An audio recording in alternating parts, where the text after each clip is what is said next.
TELDE, DUET, Teleeducación para el Desarrollo, Dirección Universitaria de Educación a Distancia.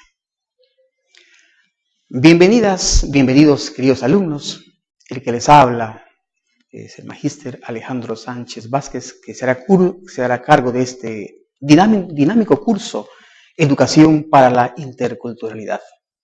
Ante una necesidad prácticamente a los ojos del mundo y a la necesidad de la sociedad, ante este nuevo paradigma de la educación para la interculturalidad, que es un reto ya para la educación. Como decíamos, la educación para la interculturalidad es un tema que ya está llegando ya al hombre mismo por una necesidad de poder negociar su identidad. Qué bonito, qué lindo poder ya reconocer esa necesidad de poder compartir experiencias y aprendizajes para que la sociedad mejore y así pues el día a día mejorar en nuestro nivel socioeconómico y político en la vida de la educación. Educación y la interculturalidad. La educación es un tema bastante complejo, como la misma interculturalidad. ¿Por qué? Porque la educación en sí que busca muchas perspectivas. Busca, en primer lugar, erradicar el analfabetismo, erradicar la pobreza. Y la interculturalidad busca ¿qué cosa? Negociar nuestra identidad en dos variables, lo que es la diversidad y lo que es la pluralidad.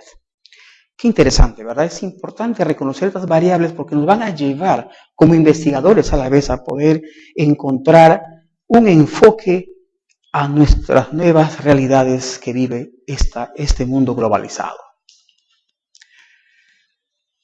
En este módulo, en educación intercultural, estas son las unidades de aprendizaje que podemos ver. Educación intercultural, semejanzas y dificultades de la interculturalidad y la pluriculturalidad, las relaciones de interculturalidad cultural y diversidad cultural.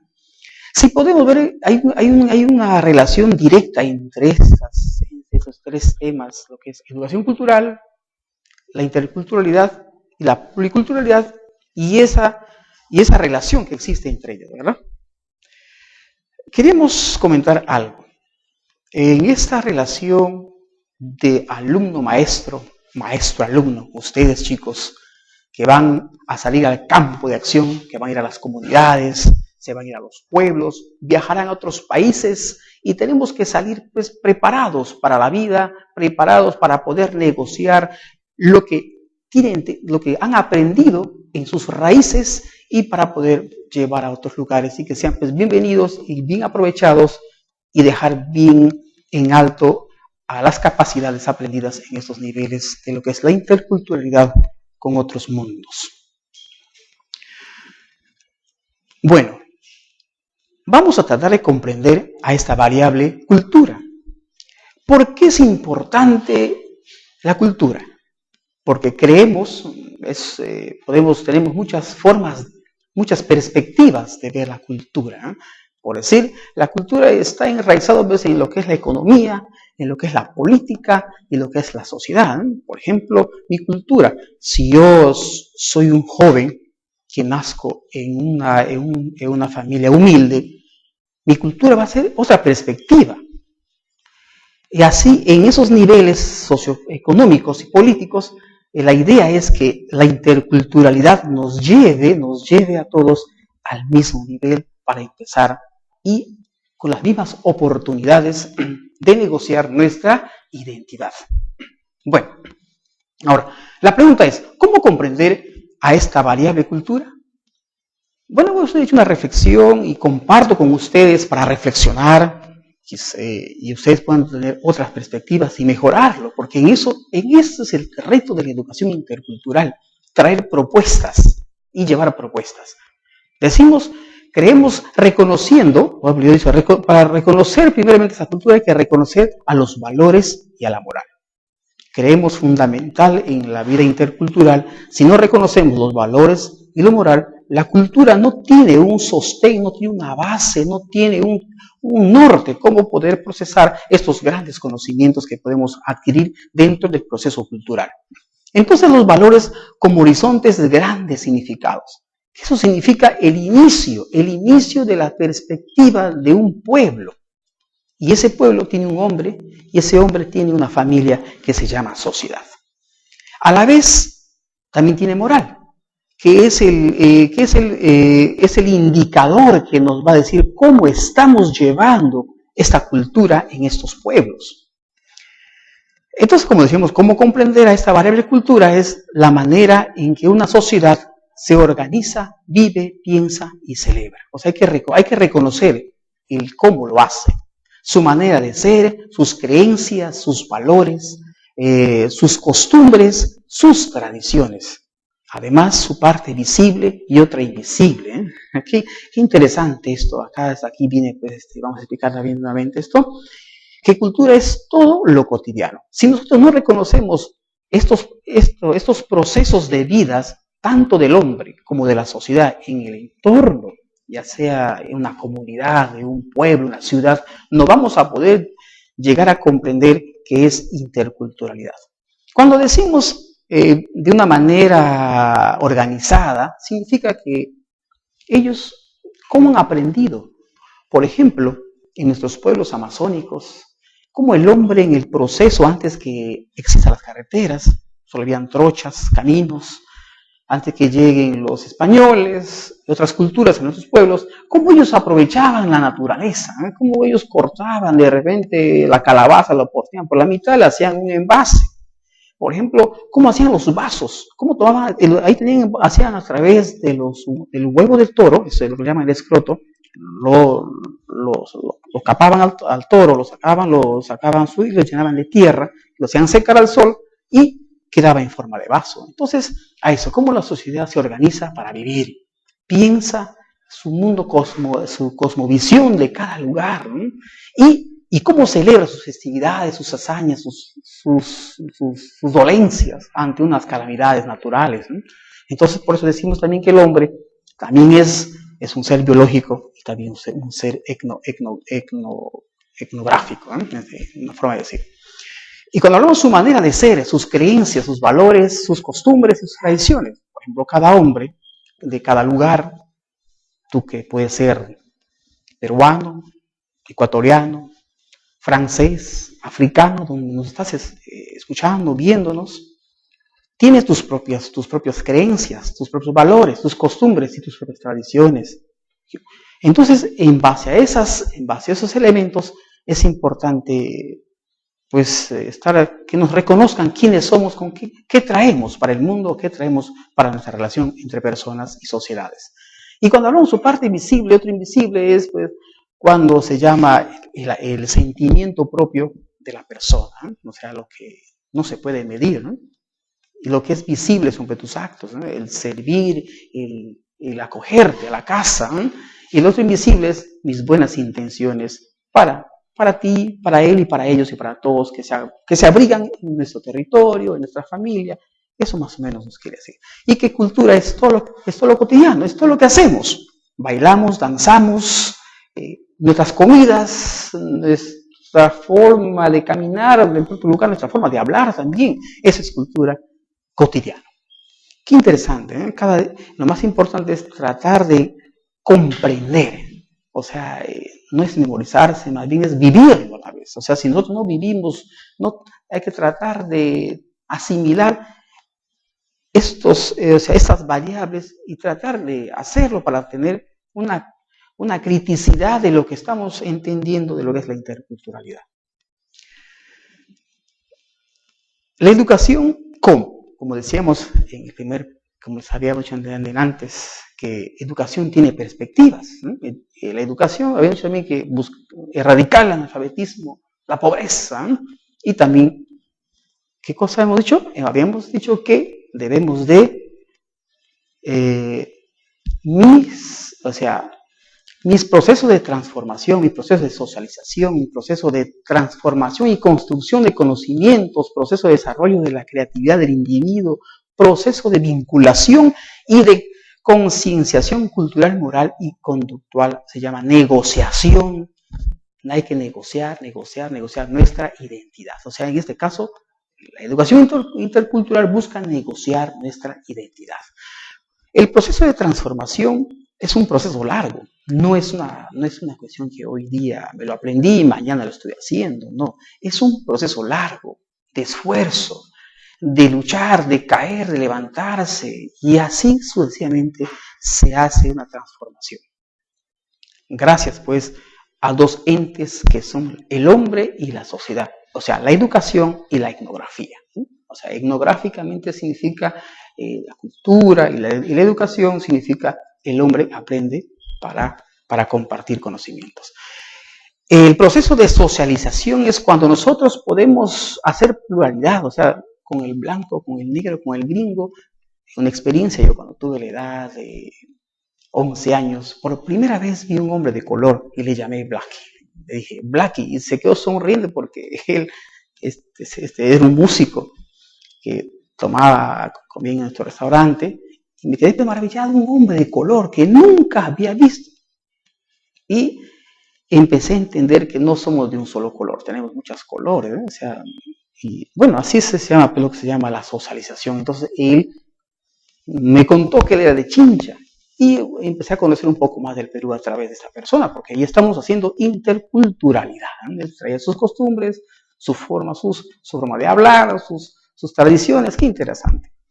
El proceso de transformación y construcción de conocimientos. Entonces, estas personas que nosotros nos relacionamos, vamos, ¿qué cosa? Transformamos también vamos empezando a decir qué cosa es bueno de él y qué cosa es la buena de mí, qué puedo transformar. Eso se llama interculturalidad, de empezar a generar nuevas construcciones de conocimientos. Él trae conocimientos nuevos, más los míos, los procesos, empiezo yo ahí a ser interculturalidad. Si eso no sucede, entonces no existe, hay una brecha.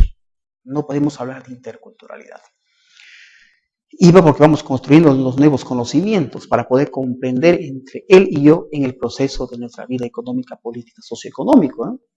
Porque las personas que vienen a nuestro territorio, o nosotros vamos a otros territorios, vamos con una intención de algo, nadie va por gusto. Entonces ahí está la negociación. ¿Cómo puedo hacer que ellos me permitan en un espacio largo o corto mi permanencia en ese lugar?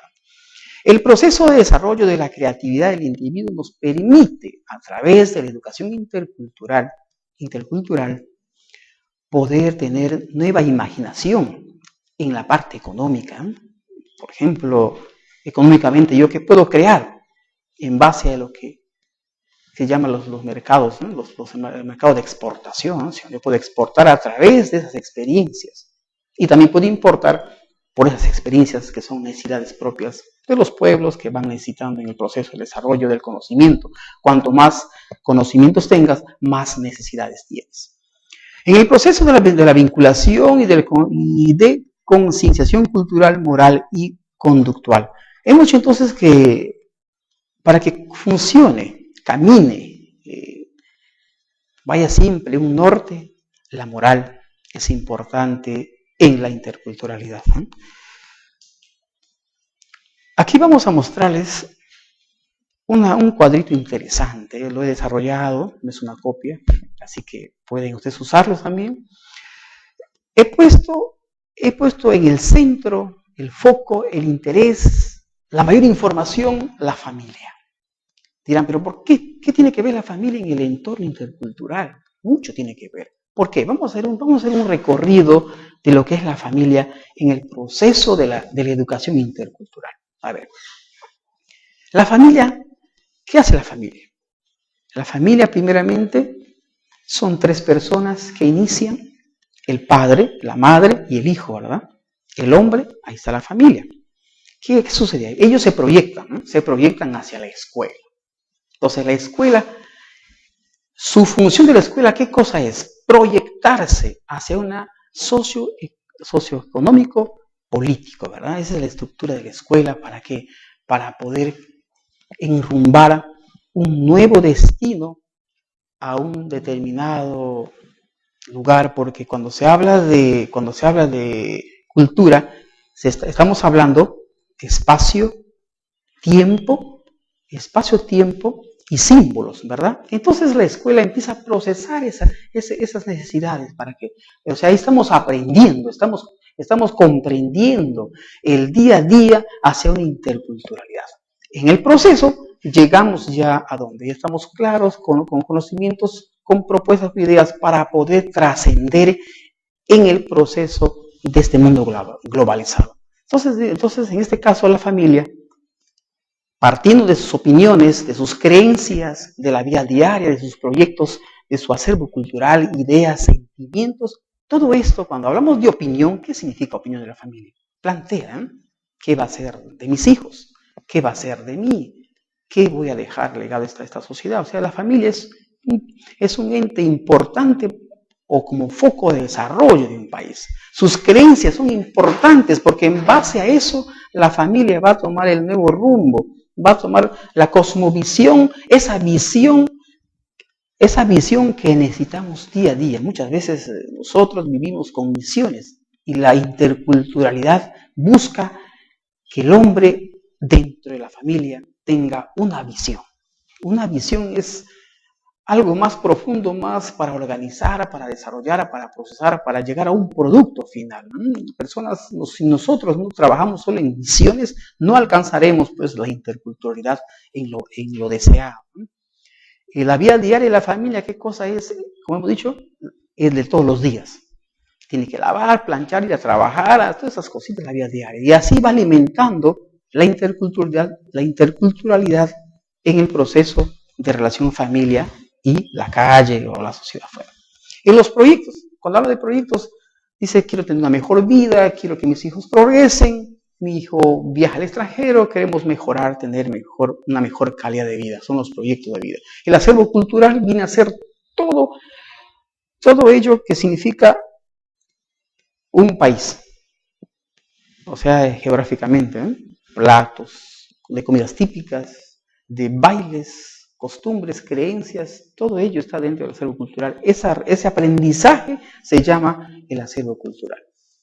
Y las ideas que tenemos de cada de las propias familias son propiamente, netamente un aprendizaje en el proceso. Cuando se casan una pareja, tienen ideas diferentes. Uno que se case con un selvático, otro con un costeño, las ideas van a ser dicotónicos. En el proceso se van a hacer armónicos y así van a generar una nueva idea de la familia y esos sentimientos van a ser con mejores emociones, que es otra clave para poder llegar a la interculturalidad. Pero, como he aquí la complejidad de la educación intercultural. ¿Dónde se da esto? Con estas características científicas, discursivas, jurídicas, económicas, comunicativas, religiosas, sociales y políticas.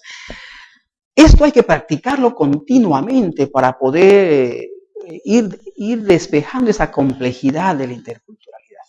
O sea, digo así, de la complejidad intercultural, porque en sí, cuando hablamos de ciencia, pues no es solo mi ciencia. Yo como pueblo, así de una raíz, tengo mi propia ciencia, pero comparto con otras ciencias. Hay dos ciencias, ¿verdad? Hay dos ciencias de mis características. Por ejemplo, una ciencia, puedo decir, en la selva, bueno, en la selva tenemos también ciencias, pero la ciencia amazónica son más de chamanismo, ¿verdad? Otra ciencia europea son ciencias pues de experimentación, de procesos. Pero las dos son ciencias, los dos se respetan, los dos son válidos porque los dos se curan, porque al margen de todo usan la misma planta, usan la misma técnica, pero en diferentes procesos. ¿Ves? Es una ciencia. Entonces, y hay que compartir eso. Jurídicas, de igual manera, económicas, en esa relación hay un montón y mucho que hablar de estos temas. Pero el pilar de todo este proceso son los valores y la moral, que van a ser las directrices. Si estos dos variables, tanto valores como moral, no son bases de la interculturalidad, entonces no estamos hablando de otra cosa.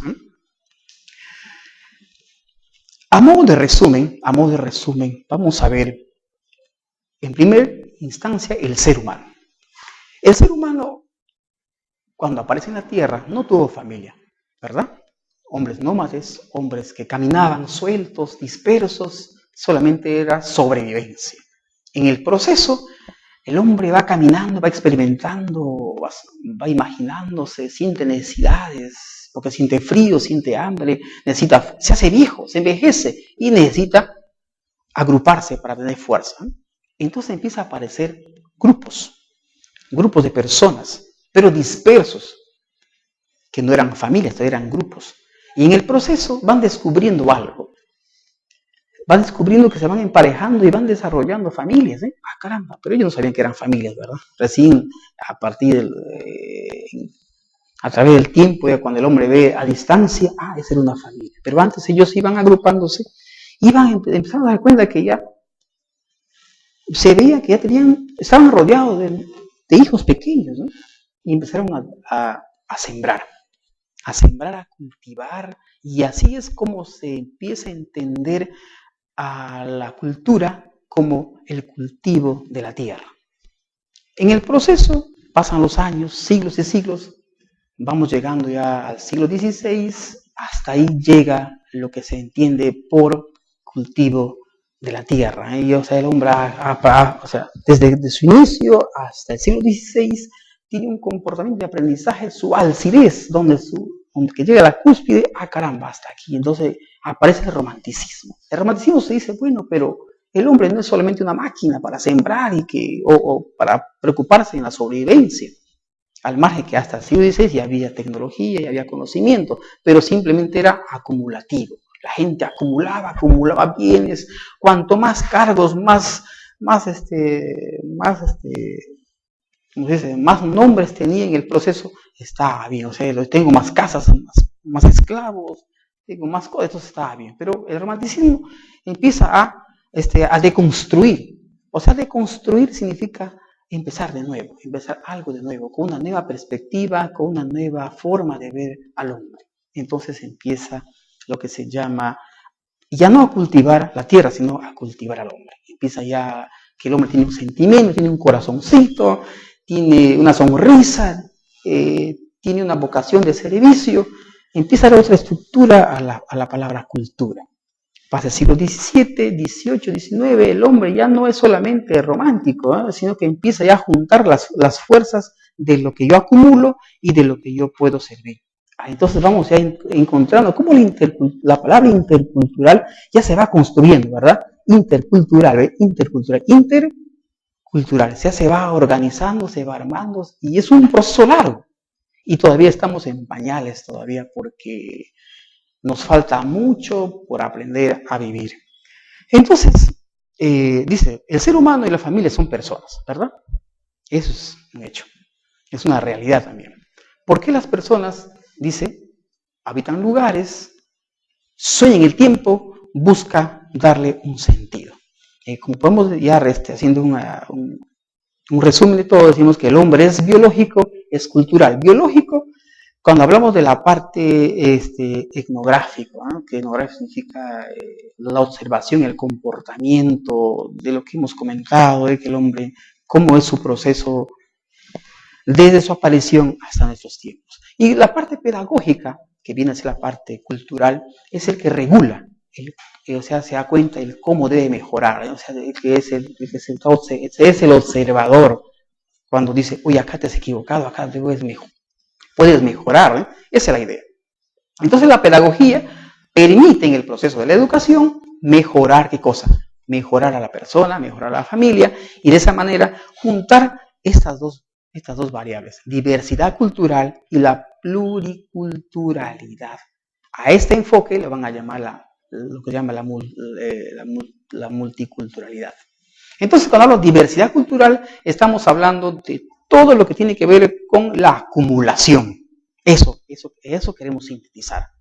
Ahí está el suelo, están las riquezas, están las aves, el oxígeno, todo lo que nosotros podemos relacionarnos en nuestro cuerpo biológico con lo natural. Y la pluriculturalidad viene a ser las relaciones, como hemos dicho, las razas, el sentimiento, los colores, los otros colores de personas. Entonces, cuando nosotros comprendamos con claridad, y para eso les recomiendo algo, para poder encontrar esta nueva perspectiva de intercultural, les recomiendo viajar.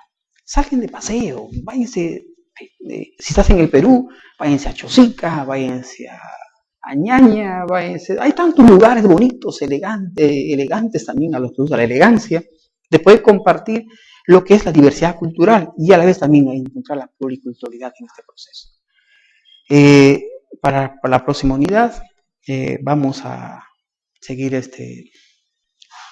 continuando con este hermoso curso, pero ya con un tema que va a ser sobre la identidad, más que todo, de la diversidad cultural. Les agradezco por habernos atendido y pues que pasen siempre conversando, dialogando con sus amistades. Gracias.